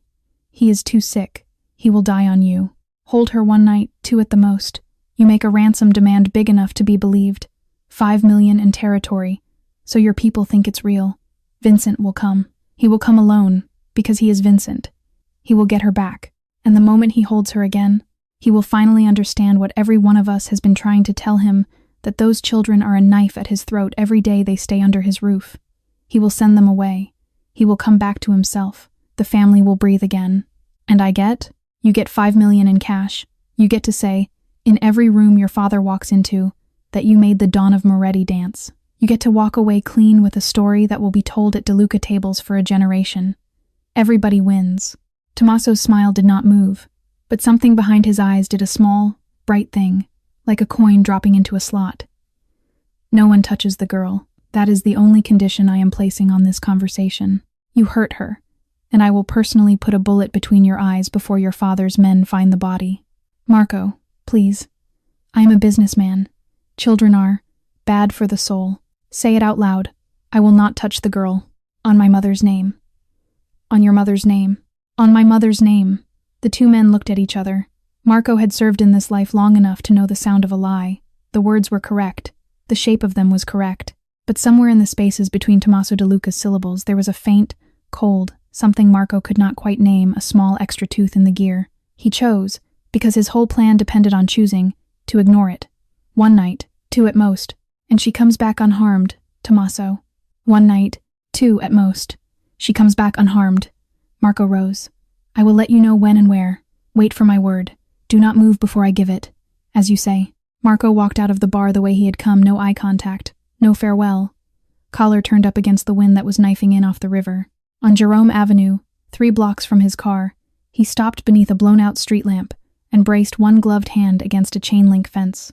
For a long moment he stood there, breathing hard, like a man who had just climbed a set of stairs that was steeper than he had expected. He did not say the words aloud, because he could not yet bear to, but inside his chest, turning over and over the way a man turns a rosary in the dark, were 6 silent syllables aimed at the one person they could never reach. Forgive me, boss. I am doing this to save you. Behind him, back inside the dim booth under the single hanging light, Tommaso DeLuca had already lifted his Peroni to his lips. He took a slow, satisfied pull. He set the bottle down. He wiped his mouth with the back of one manicured hand, and in the smooth, almost affectionate privacy of his own thoughts, he made a very different promise from the one he had spoken out loud. Marco, you sentimental old fool. You just handed me Vincent Moretti's throat. The morning of January the 4th dawned clear and cold over Oyster Bay. Lily came down the stairs at 9 in her new navy coat, the silver star pendant tucked beneath her collar. She had asked, the night before, whether she might be allowed to walk to the little village bakery with old Tony for the morning bread. Not driven, not escorted in a black SUV. Walked the way ordinary children walked on ordinary Saturday mornings in the town they lived in. Vincent had hesitated. She had looked at him with those grave blue eyes and said, very softly, I need to remember what normal feels like, Vincent, just once. He had agreed. It was 10 minutes by foot. The bakery belonged to a Sicilian widow who had known the Moretti family for 30 years. Old Tony would be with her. 2 of Marco's men would follow in a car at a distance of 1 block. It was, he had told himself, entirely safe. At 9:17, Lily and old Tony stepped through the iron gates and onto the quiet tree-lined road that led toward the village square. At 9:21, the black van came around the corner from Shore Drive. It did not slow. It did not pretend to be delivering anything. It simply pulled alongside them, and 3 men in dark jackets and balaclavas were already out of the sliding door before the tires had fully stopped turning. Old Tony was 73 years old. He did not reach for a phone. He did not shout. He stepped in front of Lily, threw one arm out to push her behind him, and raised the other the way he had been taught, 60 years ago, in a Palermo back alley. The first man hit him across the temple with something heavy and metal. Tony went down sideways into the frozen grass at the side of the road, and the world narrowed, for him, to the small, sharp sound of a little girl screaming his name as she was lifted off her feet. A gloved hand clamped over her mouth. Her arms were pinned. The van door slammed. The engine roared.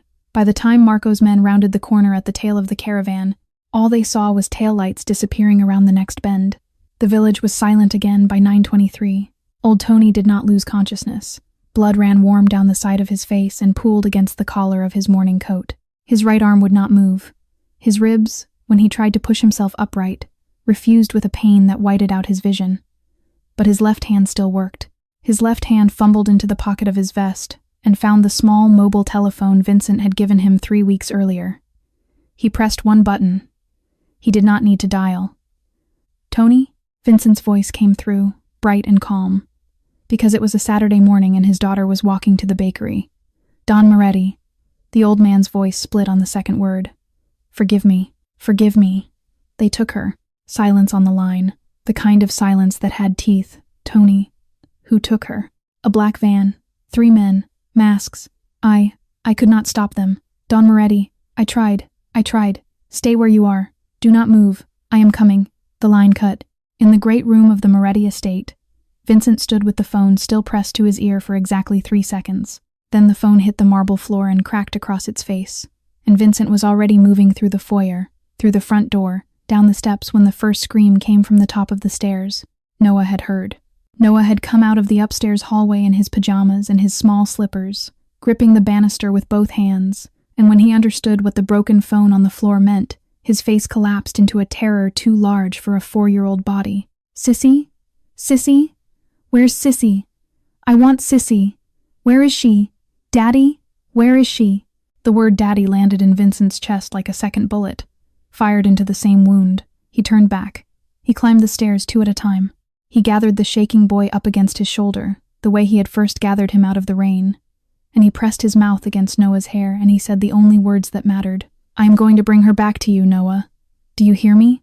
I swear it on my life. I am going to bring your sister home." Noah nodded into his neck, small and silent now, because he believed him.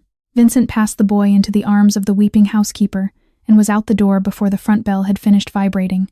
The SUV was waiting. 2 of Marco's men were already inside.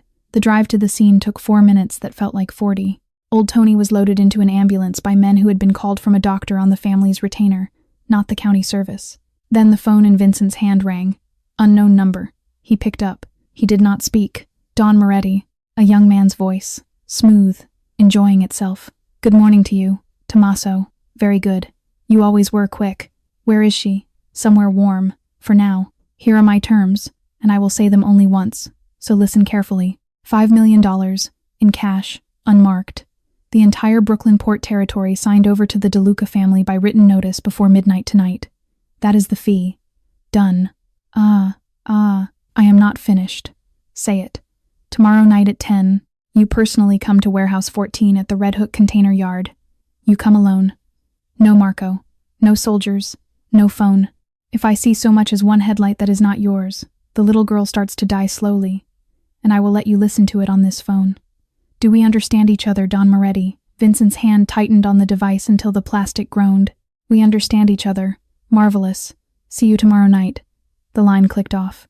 Vincent stood in the middle of the village road, blood on the grass at his feet and the ambulance siren already fading toward the parkway. And for the first time in 3 years, the cold that moved through his chest was not grief. It was something older, something he had been born into, something he had been, for a short, bright 12 weeks, almost convinced he had put down. He lifted the phone again and pressed a single speed dial key. Marco answered on the first ring. His voice was perfectly controlled. "Boss? They took her. Marco." A beat. "What?" "A van. Outside the gates. 20 minutes ago. Tommaso DeLuca just called me." Marco made a small, strangled sound that he disguised, badly, as a cough. "Boss. My God. I will come. I am coming. Where do you need me?"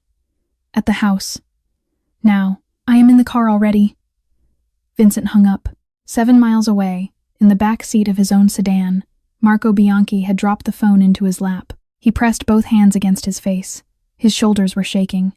"Tommaso, you son of a bitch," he whispered into his own palms, in Italian, in a voice no one in the world was meant to hear. That was not the plan. The room they had put her in was barely a room at all. It was a disused cold storage office at the back of Warehouse 14. 4 concrete walls, a single barred window placed too high to reach, a metal frame bed bolted to the floor with a mattress that smelled of mildew, and a door of reinforced steel with a deadbolt on the outside. A single fluorescent bulb hummed overhead. The air tasted of old refrigerant and salt from the river. Lily sat on the edge of the mattress with her knees drawn up to her chest. She had stopped crying somewhere on the long ride over the Brooklyn Bridge. By the time the van had reversed into the loading bay, she had dried her face against her coat sleeve and decided, with the same cold clarity she had used at the age of 6 to hide Noah's last cracker under her pillow when the matron came through on hunger checks, that she was not going to let them see her cry anymore. She was wearing the navy coat Vincent had given her at Christmas. Her fingers had found the silver star through the fabric and wrapped around it. She held it like a small, sharp talisman against her chest and waited for something, anything, to tell her what happened next. Outside the door, voices. They were muffled at first, then closer. 2 men. They had stopped in the corridor for a smoke, apparently, because she could smell tobacco drifting in through the small gap under the steel. The younger voice, the one Lily had already learned to associate with the man who had put his gloved hand over her mouth, was speaking in an amused, half-bored tone. "It's pathetic, really. You should have seen him on the phone, boss." Vincent Moretti, the man who burned the Falcone Chapel the night they took his wife, shaking like a schoolboy over this kid.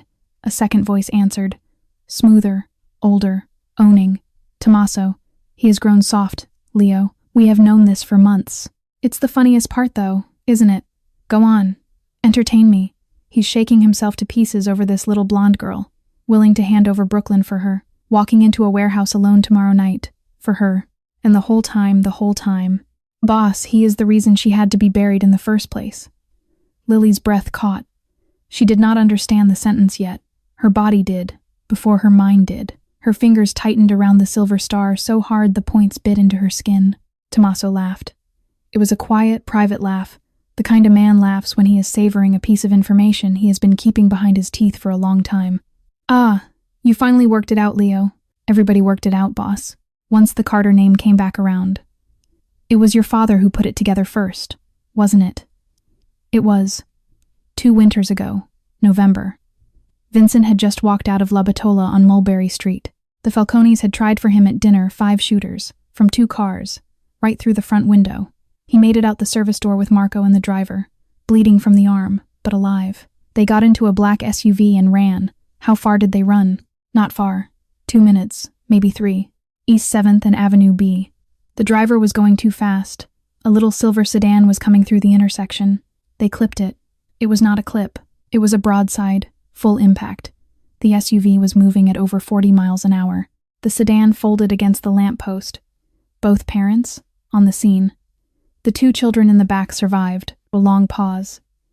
Vincent never stopped. Marco pulled him out of the SUV a block later and loaded him into a second car. They dumped the SUV in a chop shop in East New York by morning. No one was ever charged. No one ever came forward.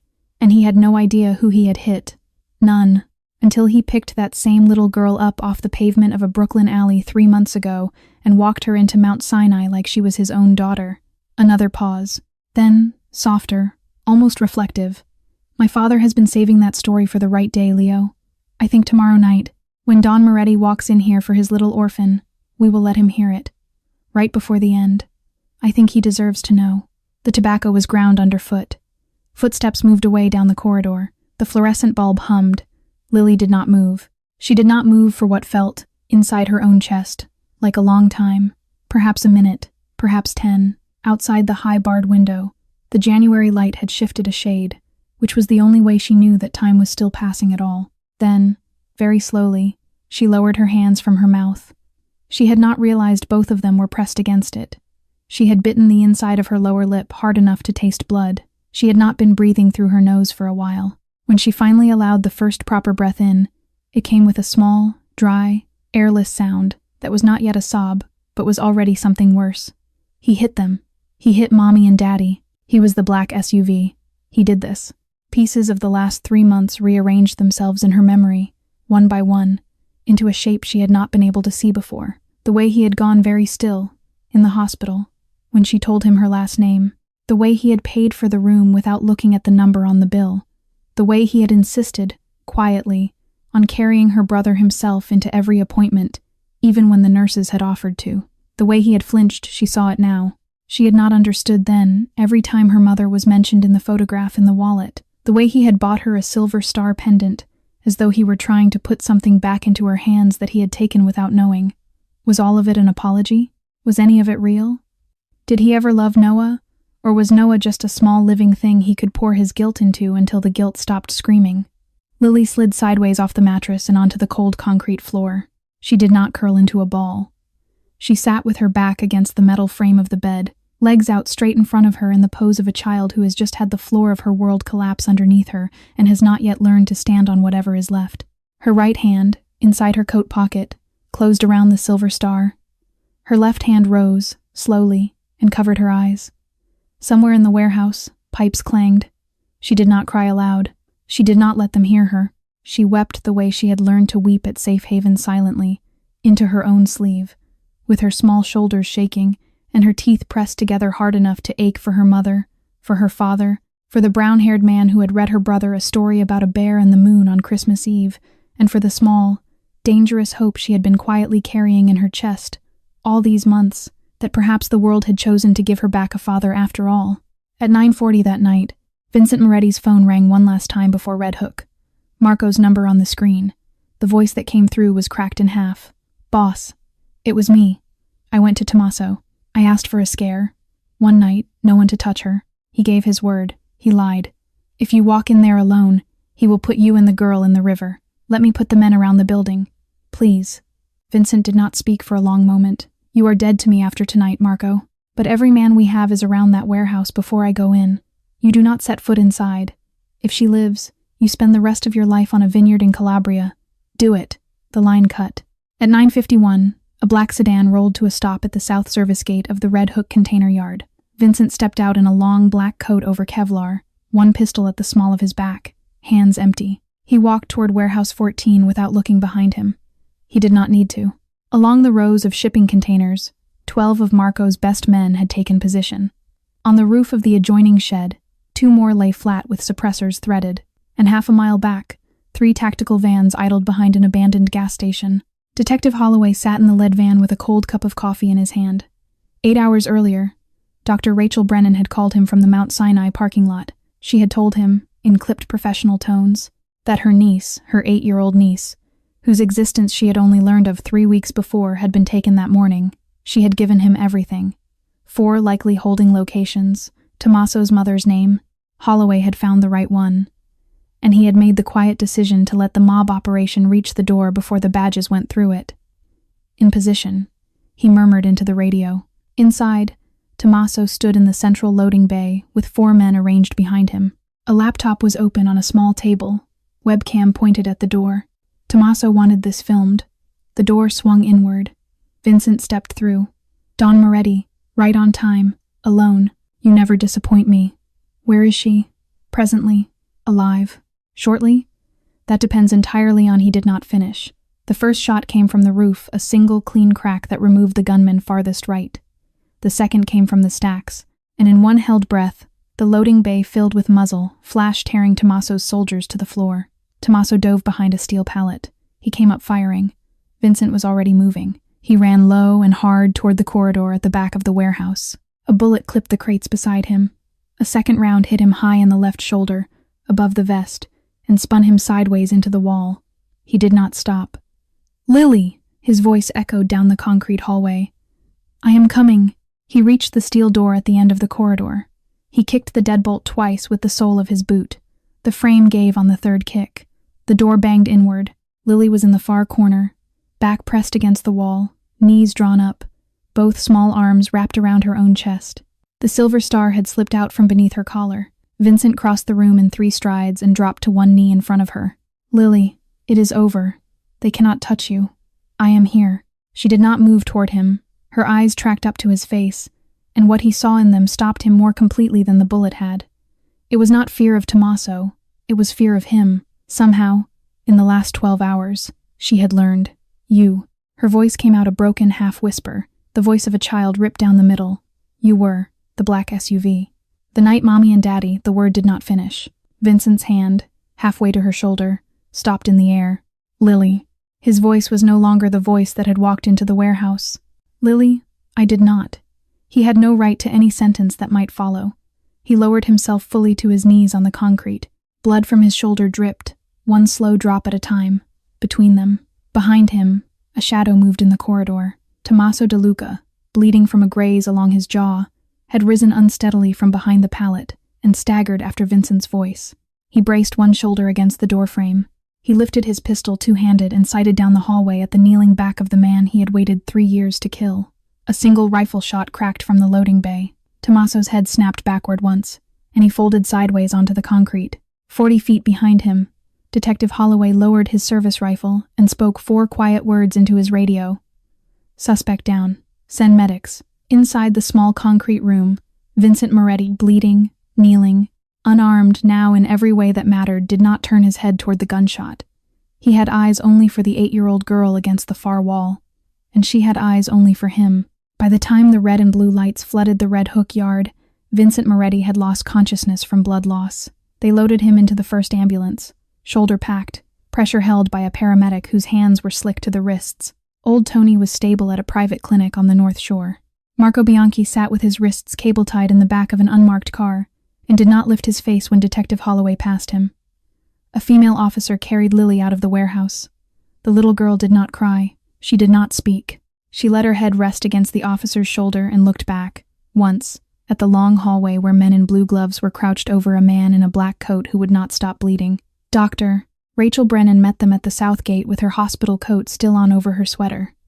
She held out her arms, and Lily went into them without a sound. Rachel drove both children, that same night, back to her apartment in Yorkville. She made grilled cheese at 3 a.m. She ran a warm bath for Lily and sat on the floor beside the tub in silence. She tucked them both into the guest bed under one large quilt. Noah fell asleep first, curled against his sister, with one fist knotted in her sleeve. Lily did not sleep. Rachel came in with 2 mugs of cocoa at 7. She sat on the edge of the bed in an oatmeal cardigan and the tired, level face of a woman who had rehearsed a conversation all night. Lily, I need to tell you something, and I am very sorry that it comes to you on a morning like this one. Lily turned her head on the pillow. Your mother, Sarah Carter, the woman in the photograph you carry in your wallet. She was my sister, not a full sister, a half-sister. We shared a father. She grew up in New York and I grew up in Boston, and we only met twice in our lives. 2 years ago, when she died, I was working as a doctor in Switzerland. Someone in the family sent me a short message that said the Carters had been killed. They did not tell me there were children. I did not know you and Noah existed until I saw your mother's face in the photograph in your wallet, 3 weeks ago, in a sunroom on Long Island. She reached into the pocket of her cardigan. She drew out a faded photograph of a teenage girl in a yellow sundress. 2 birth certificates with the same father's name. She placed them on the blanket between them. Your mother was my sister. You are my blood niece, Lily. You and Noah. Lily stared at the papers for a long time. Then she picked up the photograph of the girl in the sundress and studied the mouth, the small mole above the right brow. A sound came out of her that was not quite a word. Rachel did not reach for her. She gave her the moment whole. I filed papers yesterday morning to become your legal guardian, not as a foster or a stranger, but as family. With blood relation in my profession, the court will approve it quickly. You would not have to go back to safe haven. You would not have to be placed with anyone who did not know you. You could come and live with me, both of you, for as long as you want. For always, if you want. I would love you every day. I would be the aunt your mother would have wanted me to be, if we had ever had the time. Lily did not look up. Her mind was splitting, quietly and completely, into 2 halves.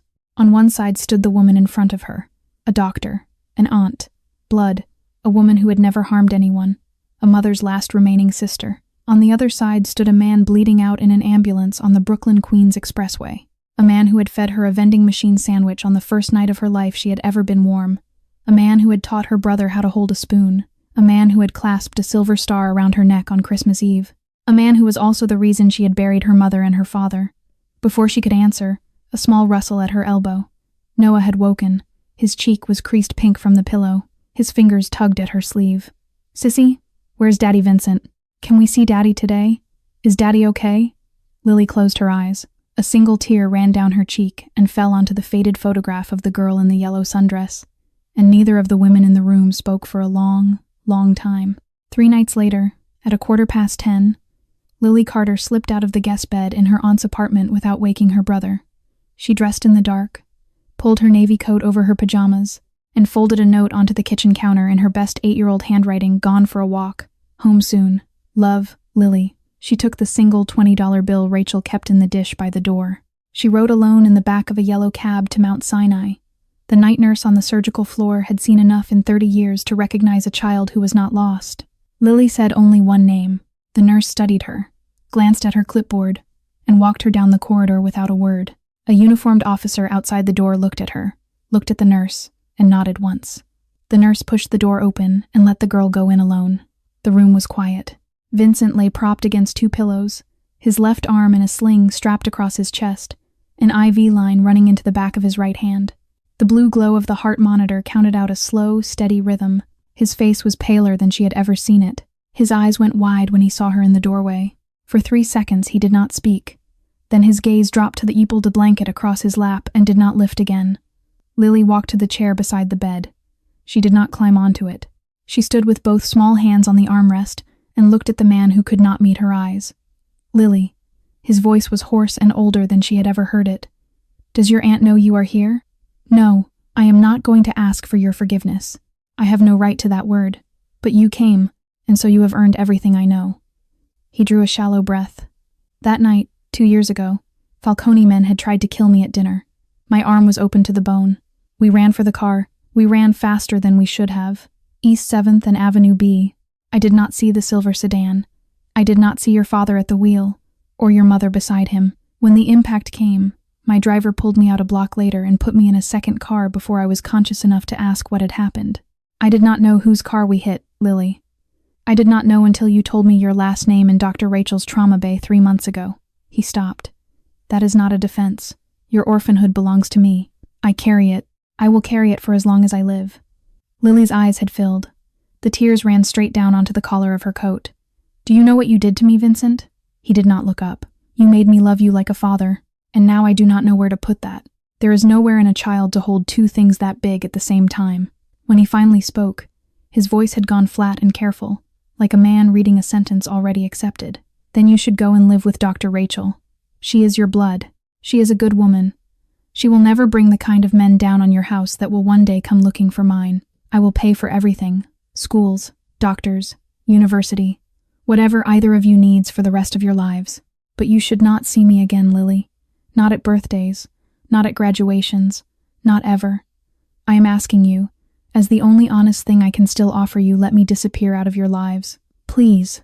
Lily did not answer right away. She watched the slow rise and fall of his bandaged chest. The IV pump clicked. Somewhere down the corridor a telephone rang and was answered. Then, quietly, Vincent, do you know what Noah calls you? Yes, Daddy. A fine tremor went through the sling across his chest. He only has about 50 words. He picks them carefully. When he sees the sky, he says blue. When he sees the dog next door, he says dog. When he eats something he likes, he says good. And when he looks at you, out of all the words he knows in the whole world. Her voice stayed small and steady. That is the one he chose for you. A tear slipped from beneath Vincent's lashes and ran sideways into the pillow. I cannot be your daddy, Vincent. Her small hand hesitated, then settled briefly on the edge of the blanket. Not on him. Not yet.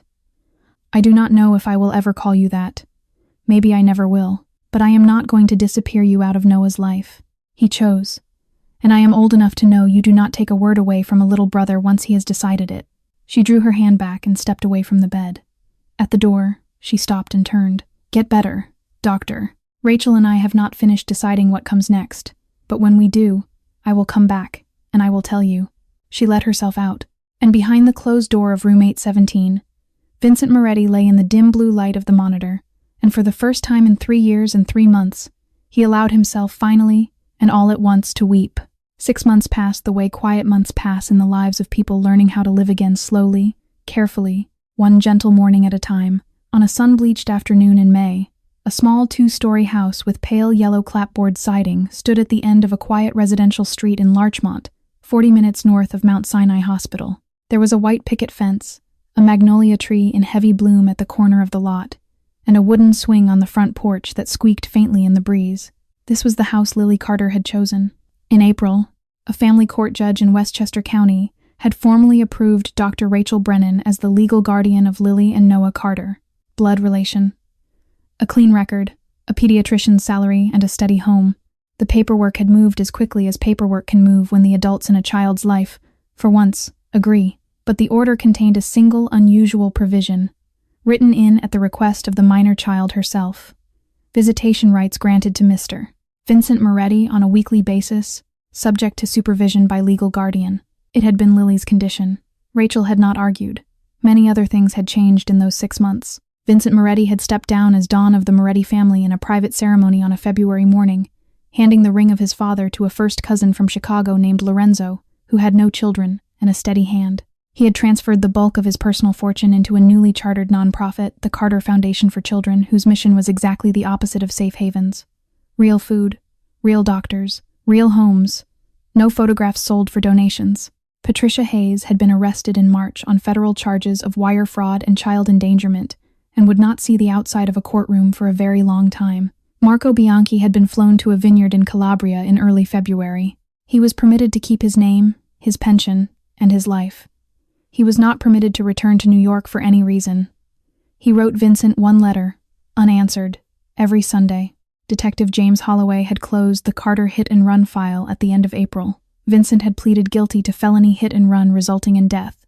Given the circumstances, unarmed flight from attempted murder, full cooperation, voluntary testimony against the DeLuca laundering operation, and the establishment of the Carter Foundation, the judge had imposed 5 years supervised probation and ordered the remainder of Vincent's personal assets surrendered to the fund bearing David and Sarah Carter's names. There was no prison sentence. There was something harder. There was the rest of a life to be lived carrying what he had done. He was living it.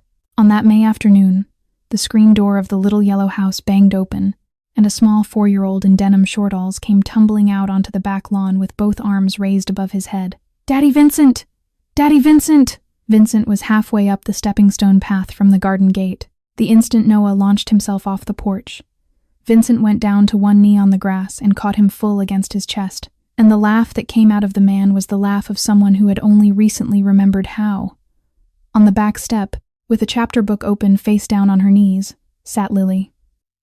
She was 9 now. Her hair was a little longer. A faint summer tan had begun on the backs of her hands. She watched her brother climb Vincent's good shoulder the way a monkey climbs a tree, and something in her face softened into the shape of a smile. Vincent set Noah carefully down in the grass. He brushed the small knees clean of dirt, turned the boy back toward a sandcastle in progress under the magnolia, and walked slowly to the back step. He sat down beside Lily, leaving one careful hand's breadth between them. "Your book any good? It's about a girl who can talk to animals. It's okay. High praise." She almost laughed. Not quite. They sat in silence for a long moment, watching Noah pack wet sand into a red plastic bucket. "Vincent, yes. I still cannot call you Daddy, like Noah does. I know, Lily, I do not know if I ever will. I do not want to lie to you. I would not want you to." She reached into the pocket of her denim skirt. Her small fist came out closed. She opened her fingers. In her palm, bright in the afternoon sun, lay the silver star pendant on its fine chain. The clasp was a little worn at the edge from being opened and closed.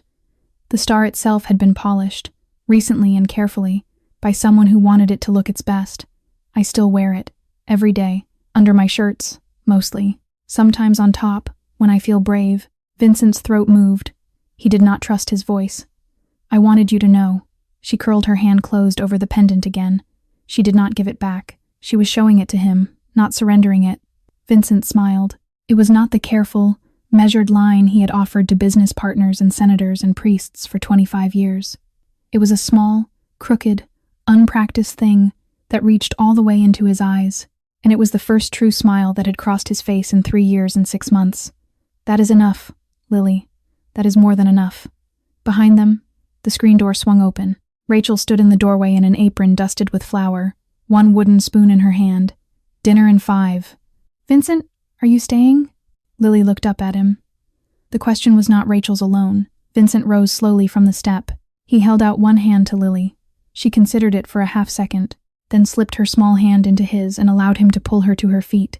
With his other arm, he scooped Noah up out of the sand pile and settled the boy against his hip.